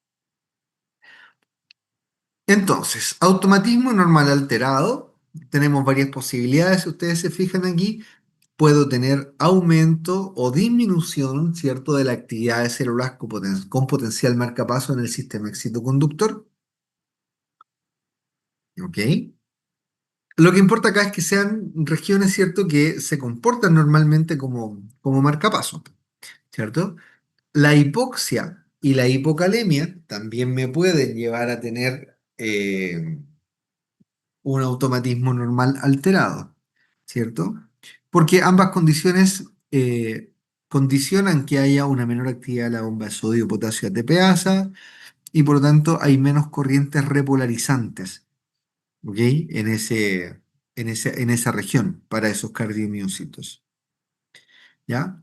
Puedo tener también trastornos degenerativos que pueden disminuir, ¿cierto? La actividad sinusal, dando lugar al predominio de un marcapasos subsidiarios. Forma parte del envejecimiento, me imagino, no sé si lo vieron eso, pero forma parte del envejecimiento que dentro de la esfera de lo cardiovascular, el nódulo sinusal también va cambiando, ¿sí? Se van muriendo células del nódulo sinusal, van aumentando los fibroblastos, se va llenando de cicatrices, ¿ok? Y por lo tanto, eventualmente podríamos llegar a tener ciertos trastornos de ese tipo en algunos individuos. Ejemplos clínicos: taquicardia sinusal asociada al ejercicio, ¿cierto? A la fiebre, en el paciente que está con tirotoxicosis, que tiene hormonas tiroides aumentadas en sangre, ¿ok? Podríamos tener ritmos acelerados auriculares y ventriculares, ¿ok? Taquicardias sinusales inapropiadas, ritmos de la unión atrioventricular, la enfermedad del nódulo sinusal, ¿cierto? En el último caso, todos entonces son ejemplos de arritmias que se producen por automatismo normal alterado. El segundo punto acá, dentro del automatismo anormal, ¿cierto? O dentro de los trastornos en la generación del impulso, perdón, aquí nos encontramos con el automatismo anormal, ¿cierto? Entonces teníamos trastornos del automatismo, automatismo normal alterado, y aquí nos encontramos con automatismo anormal. Y cuando hablamos de automatismo anormal, hablamos de impulsos que nacen en células miocárdicas que no son marcapasos de las aurículas y los ventrículos, ¿ya? En condiciones anormales, entonces estas células pueden presentar actividad espontánea con propiedades de automatismo, ¿ya? Y esto va a depender del balance entre las corrientes despolarizantes e hiperpolarizantes que finalmente van a hacer cambiar el potencial diastólico máximo, ¿sí? Si el potencial diastólico máximo no cae tanto, me voy a demorar menos tiempo finalmente en llegar al potencial umbral, ¿ya? Recuerden que, una cosa importante: cualquier cardiomiocito en cualquier parte del corazón puede ser el lugar de origen de actividad eléctrica. ¿Ok? Cualquier parte. Anotémoslo. ¿Ya? O grábeselo. Cualquier cardiomiocito de cualquier porción del corazón puede ser el origen de la actividad eléctrica que se transforma en un latido. En condiciones normales, eso no va a ocurrir. ¿Por qué? Por la actividad del nódulo sinusal, ¿ya? Si bien cualquier parte del corazón, cuando llega el potencial diastólico máximo, la curva puede empezar a levantarse lentamente. Si le diéramos el tiempo, lo haría, llegar al potencial umbral, pero en condiciones normales eso no va a ocurrir, porque mucho antes de que empiece a acercarse el potencial de membrana de la célula al potencial umbral, le va a llegar, ¿cierto?, el estímulo desde el nódulo sinusal. Por eso es que el nódulo sinusal uno siempre dice que mantiene subyugados al resto de las regiones con potenciales de marcapaso y en realidad todo el corazón. ¿Ok? Sin embargo, de nuevo, ¿cierto? En algunas condiciones, si el potencial diastólico máximo no cae mucho, ¿cierto? Y se dan ciertas condiciones en ese corazón, como que, por ejemplo, el nódulo sinusal esté descargando frecuencias cardíacas bajas, puede ser que un cardiomiocito en alguna región llegue antes al potencial umbral, ¡pum!, y se traduzca eso en un latido, ¿ya? El potencial diastólico máximo aumenta en condiciones de hipercalemia, aumenta en condiciones de acidosis intracelular y de estimulación catecolaminérgica, ¿ya? Ejemplos clínicos de esto: ritmos idioventriculares, ¿cierto?, acelerados, taquicardias ventriculares, ¿ya?, especialmente en fase aguda, ¿ya?, y eventualmente asociados también a isquemia y reperfusión, ¿ya? Los corazones isquémicos, recuérdenlo por favor, son todos arrítmicos. Son todos arrítmicos. Hay algunos que pueden ser un poco menos arrítmicos, otros que van a ser un poco más arrítmicos, pero son todos arrítmicos, ¿ya? Y la reperfusión ¿ya? Es arritmogénica por excelencia, ¿ya? Hay varias revisiones que ven eso, ¿sí? ¿Cuál es la contribución o cuál es la patogenia de las arritmias asociadas a la reperfusión? ¿Cómo vamos hasta aquí? Díganme, por favor. Bien, profe. ¿Vamos bien? Ya. Ok, bacán.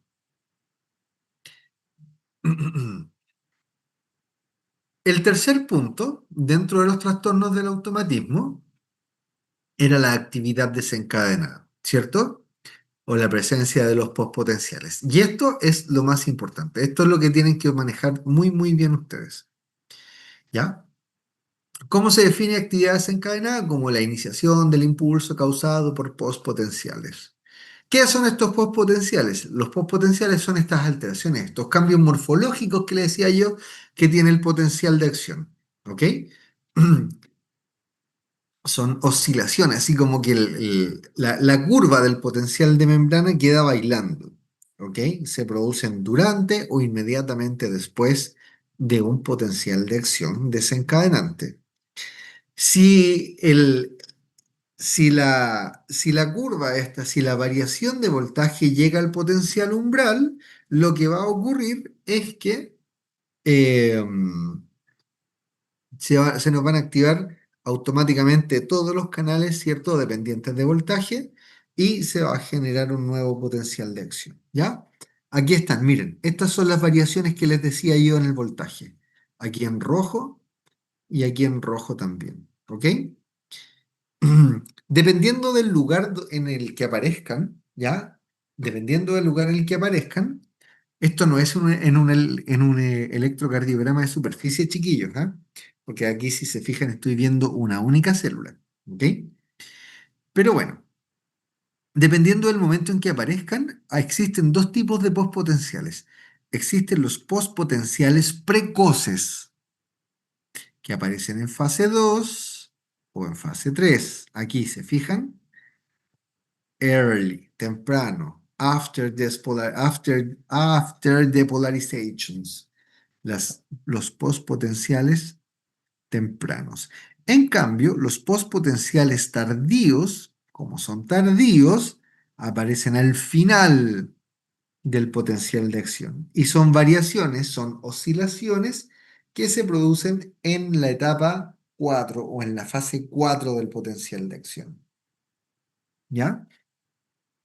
Ambas están causadas por diversas oscilaciones que alteran ¿qué cosa? Las concentraciones de calcio intracelular. Por eso yo en una diapo le di tanto jugo con el calcio. Pero lo hacen en momentos diferentes. ¿Ya? Los postpotenciales precoces entonces pueden aparecer en fase 2 o en fase 3. ¿Ya? Las causas son similares, pero el mecanismo específico es un poquito diferente. ¿Ok? En el caso de los postpotenciales precoces de fase 2, están asociados a las corrientes de los IKL, los canales lentos de calcio, ¿verdad? Porque ahí en la fase 2 se producía la entrada de calcio a través de la activación o a consecuencia de la activación de los IKL.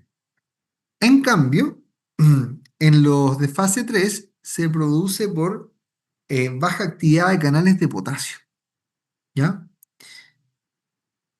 A frecuencias cardíacas bajas aumenta la amplitud de los postpotenciales precoces. Por lo tanto, a frecuencias cardíacas bajas, ¿cierto? Es más probable que se nos genere una de estas arritmias. Y el ejemplo clínico para hablar de esto, que después lo vamos a ver, es la torsión de puntas.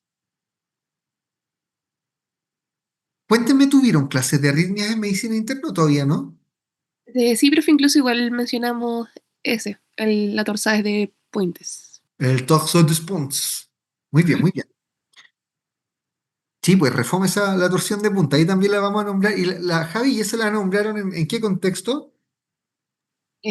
Cuando vimos, es que pasamos como o sea, no recuerdo si vimos como electrocardiograma en sí, pero pasamos como harta fibrilación auriculares, como arritmias que pasaban como a nivel de tanto ventricular como supraventricular.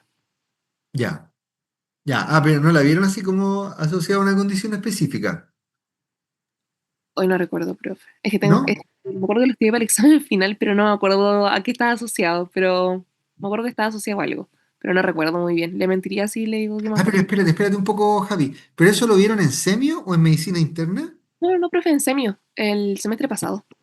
Ah, ya, por eso me dijiste examen final, claro, pues ahí como que me como que se me activó el cíngulo anterior porque el semestre pasado ustedes no estaban con medicina interna. Ya, ok. Entonces, las cosas que he hablado son como más o menos familiares, ¿o no? Sí, Ya, ok. Eso ayuda mucho, ¿cierto? Ok. Causas de postpotenciales precoces, muchas, ¿cierto? Las más frecuentes, fármacos. ¿Ya? Pero ahí vemos, por cierto, las frecuencias lentas, como habíamos visto, la distensión mecánica, ¿ya? Ojo ahí con las precargas muy, con las precargas muy altas, ¿cierto? Ojo con las sobrecargas de volumen cuando vayamos a calcular en pacientes hipovolémicos o que estén con inestabilidad hemodinámica, ¿cierto? Que el Doc Rossi nos decía lo primero en estos pacientes es mejorar la hemodinamia, pasarle volumen, sí, pues, pero cuidado con pasar mucho volumen, porque entre otras cosas se nos podría producir esto. Las hipocalemias, hipoxia, acidosis, ¿sí? ¿Qué más? Hipocalcemia, ya, y aquí empiezan, miren, fármacos antiarrítmicos de la clase 1A, de la clase 1B y de la clase 3. Cáchense esa, ¿ah? Porque son antiarrítmicos que favorecen el desarrollo de algunos tipos de arritmia. En fin, la hipocresía. ¿Ya? Aquí nos encontramos también con las fenotiacinas, algunos antidepresivos, no todos, pero algunos sí, antibióticos como la eritromicina, antihistamínicos, ¿cierto? El cesio, amiloride y el bario, ya todo eso puede entonces causar postpotenciales precoces. ¿Ya? Una cosa relevante es que el postpotencial precoz, ¿cierto? Prolonga el potencial de acción. ¿Ya? ¿Y cómo se van a dar cuenta de eso ustedes? Porque en el electrocardiograma les va a aparecer un QT largo. ¿Ya? Entonces, por eso me interesaba el tema del QT. Entonces, aquí tenemos una fibra Purkinje, me ponen acá, normal, ¿cierto? Y en la presencia de los postpotenciales precoces, aquí está asociado a la disminución de un canal rectificador de potasio, por lo tanto esto se produjo en fase 3, ¿ya? Pero lo relevante aquí es que miren cómo queda bailando la curva, ¿cierto? Finalmente eso se va a traducir en qué cosa? En que cuando vamos en el electrocardiograma de superficie a medir el QT, me aparece el QT como prolongado, ¿ya? Y bueno, pues esos QTs prolongados son los que se asocian después ¿a quién? A esta arritmia que comentábamos, ¿cierto? Con la Javi y la torsión de puntas. Mm, mm, mm. En el caso de los postpotenciales tardíos ahora, están dadas por condiciones que aumentan el calcio. Ya, de nuevo nos vuelve a aparecer el calcio, pero durante el diástole. Fíjense qué interesante esto. Durante el diástole, ¿ya? Y aquí ocurre lo contrario. A más corta la duración del ciclo cardíaco, más frecuentes y más intensos van a ser estos postpotenciales tardíos, ¿ya? Mientras más dura el potencial de acción, más sobrecarga con calcio, ¿cierto? Asociado a la fase de meseta. Por lo tanto, de nuevo, hay más probabilidades que se nos generen estos postpotenciales tardíos, ¿ya? Y aquí vuelven a aparecernos algunos agentes antiarrítmicos en esta clase, en este caso, de la clase 1A. Ejemplos clínicos de esto, concentración tóxica con digitálicos, ¿sí? Que fue la primera causa objetivada capaz de producir postpotenciales tardíos, ¿ya? Recuerden que los digitálicos lo que hacen, me imagino que lo están viendo, lo deben haber visto en medicina interna, los digitálicos son finalmente inhibidores de la bomba de sodio-potasio. ¿Cachai? Como son inhibidores de la bomba de sodio-potasio, lo obligan a la célula a sacar sodio con el intercambiador sodio-calcio. Pero cuando saco el sodio con el intercambiador sodio-calcio, no sé si se lo están imaginando, saco 3 sodios y meto un calcio hacia el cardiomiocito.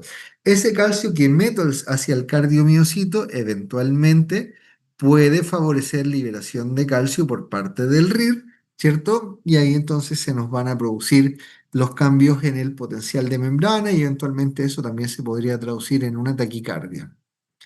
Las catecolaminas. ¿Por qué las catecolaminas? Porque las catecolaminas, ¿se acuerdan que yo les decía que iban a fosforilar e iban a aumentar la actividad de los canales lentos de calcio? Bueno, pues se produce lo mismo que habíamos comentado arriba asociado a la mayor actividad del RIR. Las catecolaminas favorecen la actividad del intercambiador sodio-calcio. Por lo tanto, de nuevo, en diástole, ¿cierto? Tengo un mecanismo ahí que me permite entender cómo se me puede sobrecargar con calcio. Ojo aquí, las catecolaminas en general no debiesen hacer eso, chicos. ¿Por qué? Porque las catecolaminas, déjenme, me voy a devolver. No quiero que piensen, es que no quiero que piensen que las catecolaminas siempre van a hacer esto, ¿ya? ¿Por qué? Porque las catecolaminas en su en su cascada de señalización, me van a fosforilar al fosfolamban acá. Y el fosfolamban es un inhibidor de cerca. Cerca es la bomba de calcio del retículo. Entonces, cuando fosfolamban está con cerca, cerca no funciona bien. Pero las catecolaminas generan fosforilación del fosfolamban. Y en ese contexto, el fosfolamban se me separa de cerca y ya no lo inhibe.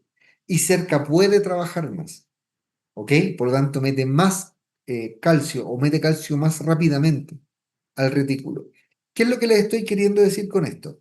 Que bajo acción catecolaminérgica, el calcio rápidamente aumenta para que podamos tener más fuerza de contracción, pero como aumenta la actividad de cerca, vía fosforilación del fosfolamban, rápidamente también disminuye. ¿Para qué? Para que haya una buena diástole, para que haya una buena velocidad de relajación. ¿Ok? Por eso es que las catecolaminas tienen un efecto inótropo positivo y tienen un efecto de lucitropismo, ¿ya? Que aumentan la velocidad de relajación. Entonces, no es que las catecolaminas siempre, ¿ya? Me vayan a generar postpotenciales tardíos.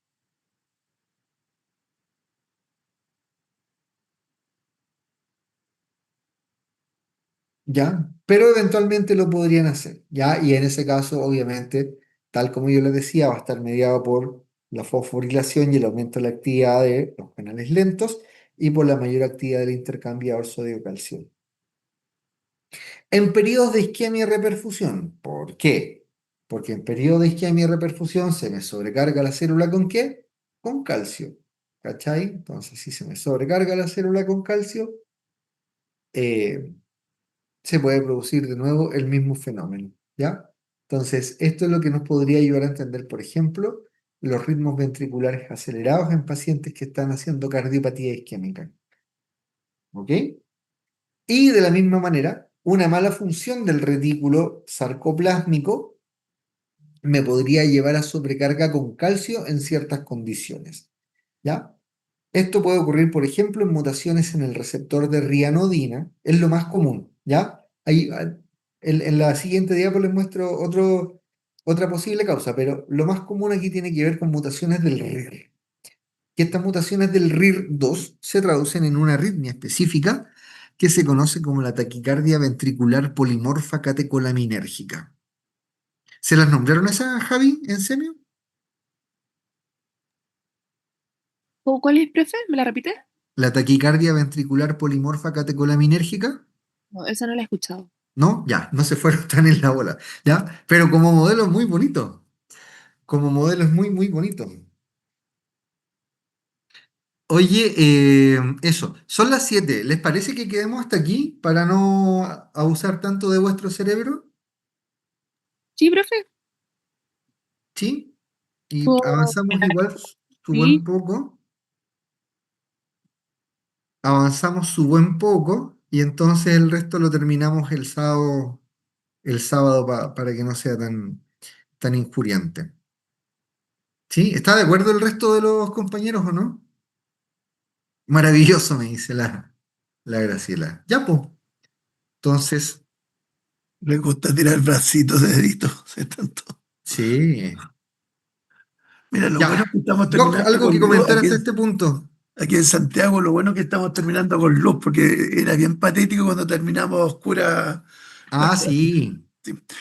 No, esto es re importante. Ustedes ya lo vieron, ya por lo que vi en clínica ya vieron algo y obviamente hay patologías arrítmicas que son muy, muy frecuentes. Entonces, sobre todo la fibrilación auricular, o sea, van a ver, pero sobre todo cuando estén viendo más pacientes hospitalizados, van a ver muchos pacientes.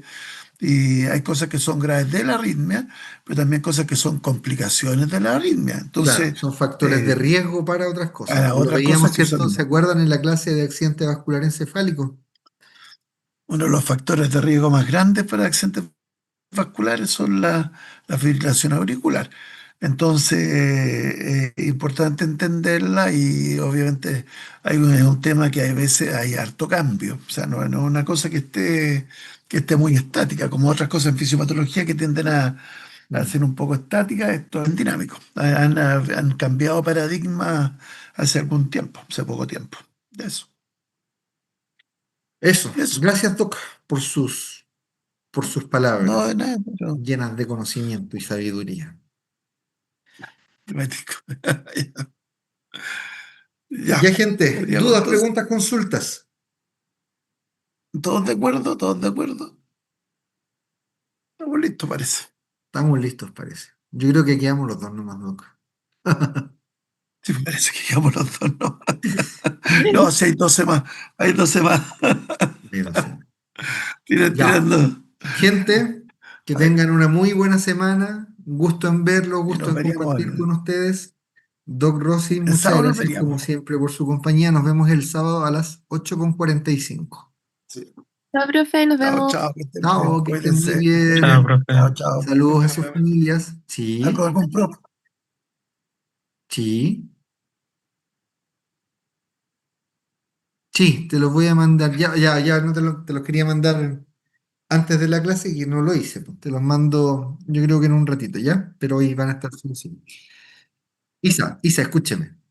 Escúchame. Fundamental. Si no están hoy en la noche, mañana usted me manda un WhatsApp y para que se los mande, ¿ya?